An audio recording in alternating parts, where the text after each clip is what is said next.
영어에 브레드 위너라는 말이 있습니다. 우리말로는 가족 부양자 정도로 번역할 수가 있는데요. 아프리카나 필리핀 같은 이런 나라에는 한 명의 잘 사는 사람이 나머지 가족들을 먹여 살리게 됩니다. 이런 현상을 이제 브레드 위너라고 하는데요. 아프리카나 필리핀 또는 빈민국 같은 이런 나라들은 한 명이 모든 나머지 가족들의 생계를 책임지게 됩니다. 실제로 우리나라에서 일을 하고 있는 외노자들 같은 경우 우리나라에서 버는 그 돈으로 본국에 보내면 본국에서 여러 가족들이 수십 명이 그 사람 한 사람의 돈으로 다 생계를 유지하는 것이 여러 방송에서 보도된 적도 있습니다. 집안에 한 명만 돈을 잘 벌어도 여러 가족이 편하게 먹고 살게 됩니다. 오늘 말씀은 한 사람으로 인하여서 온 가족이 생명을 얻게 되는 구원을 얻은 이야기, 우리가 너무나 잘 알고 있는 기생 라합에 관한 이야기입니다. 여리고성은 가나안의 관문과도 같은 대문과도 같은 곳입니다. 요단강을 건너 가장 먼저 있는 성이 여리고성이고 여리고성을 통과하게 되면 가나안의 여러 지역으로 갈 수가 있습니다. 지금 서울에 갈 수 있는 길이 여러 길이 있지만 옛날에는 수원을 통해서 서울을 가게 되는 겁니다. 지금 1번 국도 고속도로가 되겠죠. 조선시대는 수원성만 지나게 되면 바로 서울로 한양으로 갈 수가 있었습니다. 이것처럼 여리고만 통과하게 되면 가나안의 모든 지역으로 다 갈 수가 있는 것입니다. 그래서 여리고는 천혜의 요새였고 난공불락의 요새로 건축이 되었습니다. 고고학 발굴에 따르면 여리고는 이중 성벽이었고 외부 성벽, 1차 성벽을 통과하더라도 2차 내부 성벽이 너무나 높기 때문에 이 두 성을 뚫고 들어간다는 것은 거의 불가능이었다고 말합니다. 특히 오늘 말씀해 보면 여리고가 성문을 굳게 닫았다고 합니다. 사람을 출입하는 사람이 없을 정도로 성문을 굳게 닫고 있었다고 말합니다. 이스라엘로서는요, 방법이 없는 겁니다. 여리고가 문을 닫고 버티면 더 이상 그 성을 함락시킬 수 있는 방법이 없습니다. 그런데 오늘 본문 말씀을 보게 되면 여호수아는 한시가 급한데 공격하는 대신에 그 성을 하루에 한 바퀴씩 돌라라고 말합니다. 이것은 상식적으로 그리고 군사학적으로도 전혀 납득이 되지 않습니다. 빨리 공격을 해서 외부의 성벽을 공격하고 또 힘을 모아서 내부 성벽을 공격하고 진입을 해야 되는데 성을 공격하는 대신에 하루에 한 바퀴씩 돌아라. 마실 나가는 것도 아니고 모든 사람이 아침에 일어나서 성벽을 돌라라고 말하는 것입니다. 여리고성을 빨리 정복해야 됩니다. 왜 그렇습니까? 이스라엘은 지금 먹을 양식도 없습니다. 만나가 끊어졌고요. 그들에게 가지고 있는 양식은 그렇게 많지가 않습니다. 여리고를 빨리 정복하고 그곳에서 식량을 얻고 비축을 해야지 힘을 얻어서 나머지 가나안 성을 정복할 수가 있는데 지금 여리고성이 저렇게 버티고 있고 함락하지 못한다고 한다면 이스라엘은 가나안에 들어갈 수도 없고 자칫 잘못하면 이곳에서 멸망할 수도 있는 정말 위험한 상황입니다. 답답한 상황이죠. 앞으로 나아갈 수도 없고 뒤에는 요단강이 막혔기 때문에 뒤로 물러날 수도 없는 진퇴양난의 상황입니다. 이스라엘 백성들 가운데 원망과 불평과 항의와 고성이 나올 수 있습니다. 왜 이런 일을 하느냐? 왜 이렇게 일을 진행하느냐고 불평할 수가 있습니다. 그런데요, 여호수아는 이미 다음과 같이 명령합니다. 여호수아가 백성에게 명령하여 이르되 너희는 외치지 말며 너희 음성을 들리게 하지 말며 너희 입에서 아무 말도 내지 말라. 여호수아는 이미 40년 전에 경험했습니다. 요단강 앞에 두고 이스라엘 백성들이 원망과 불평하였던 것, 요단강을 건너서 광야에 들어갔을 때에 그들이 수많은 어려운 가운데 원망과 불평해서 어떤 결과가 있었는지를 여호수아는 40년 내내 경험하였던 사람입니다. 그러기에 그는 말하기를 너희는 아무 소리 하지 말라는 겁니다.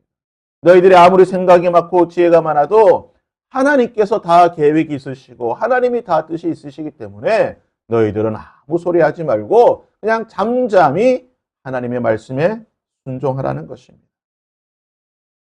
이스라엘의 무장 상태를 성경은 기록하지 않습니다. 그들이 어떤 무기를 가지고 있고 어떤 방패를 들고 있는지는 알 수는 없지만 한번 생각해 보시길 바랍니다. 성을 밑에서 사람들이 돌고 있으면요.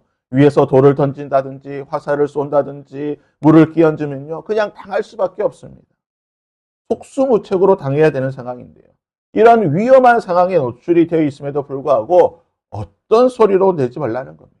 도대체 이것이 어떤 일입니까? 상상할 수 없는, 상식적으로도 생각할 수 없는 이런 일들을 지금 하나님께서 하라고 말씀하고 계시는 겁니다.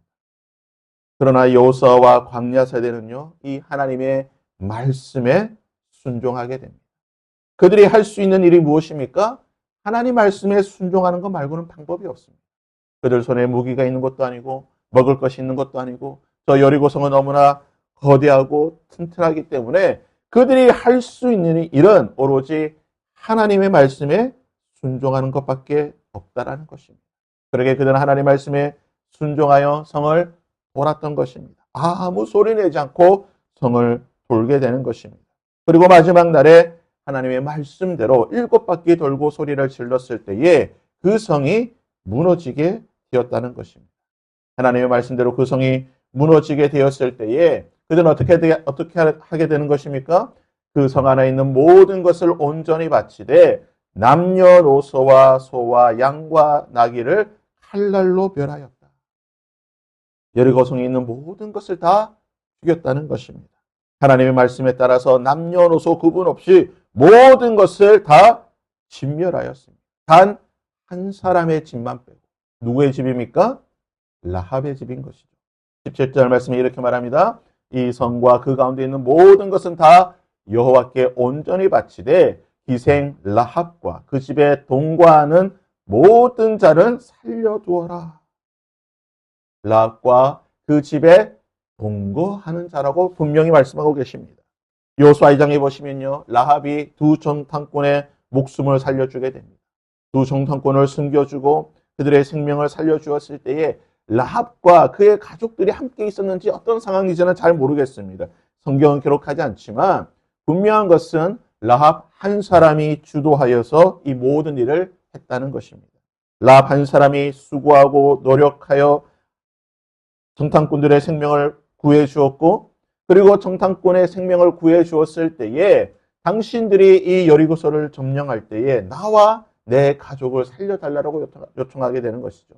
나와 나의 부모와 나의 남녀 형제와 그들에 속한 모든 사람들을 살려달라는 것입니다. 라합의 이 요청을 여호수아는 허락하였습니다. 한번 생각해 보십시오. 정탐꾼이 떠나고 난 뒤에 다시 이스라엘 백성들이 여리고를 점령하기까지는 어느 정도 시간이 걸렸는지는 알 수 없습니다. 그러나 대충 본문의 말씀들, 읽었던 말씀들을 살펴보면 최소 한 달의 시간이 있었던 것 같아요.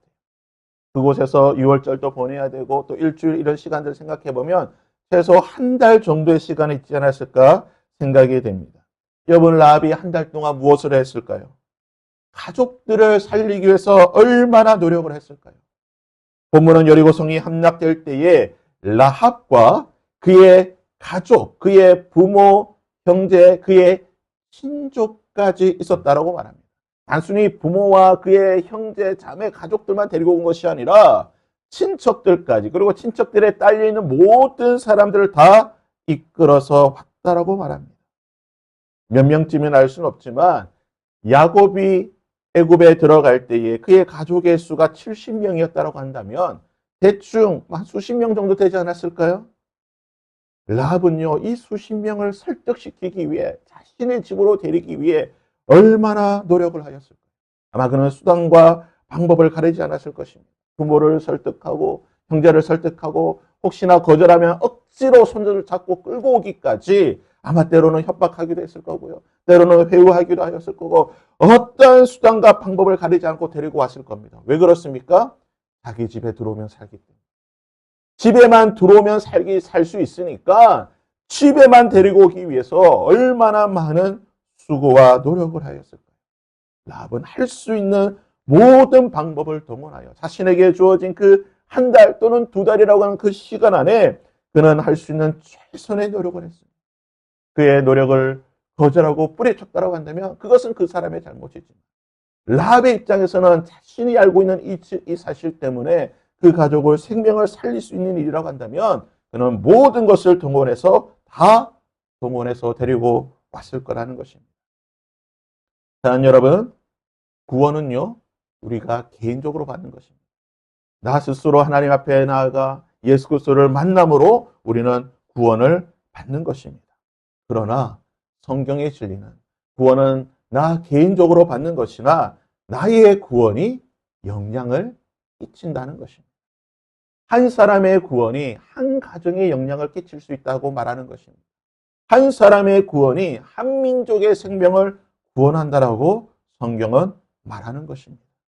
그러기에 사도 바울은 빌립보 감옥에 있던 그 감옥 간수에게 말하기를 이르되 주 예수를 믿으라 그리하면 너와 내 집이 구원을 받을 것이라고 말하였던 것입니다. 사랑하는 여러분, 하나님이 우리를 구원하신 이유가 무엇이겠습니까? 물론 우리를 사랑하시기 때문에 우리의 영혼을 구원해 주신 줄 믿습니다. 그러나 우리를 구원하신 그 구원이 나 개인에만 머물러 있는 것이 아니라 나를 통하여 나의 가정과 내가 속해 있는 그 공동체에 흘러가고 영향을 끼치기를 원하시는 것입니다.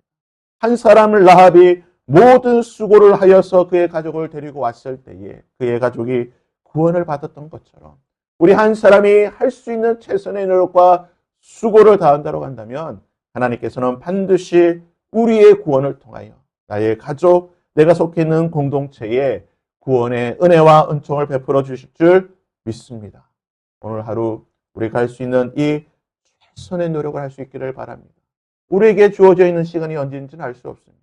우리의 가족에게 주어져 있는 시간이 얼마만큼인지는 우리는 알 수 없습니다. 그러기에 할 수 있는 최선의 노력을 오늘 한 날 해야 될 줄 믿습니다. 바라기는 오늘 나의 말과 나의 행동과 나의 표정과 나의 성김과 나의 모든 것을 통해 우리가 구원의 은혜와 그 영향력을 나타내고 발휘할 수 있는 저와 여러분이 될 수 있기를 주님의 이름으로 부탁드립니다. 함께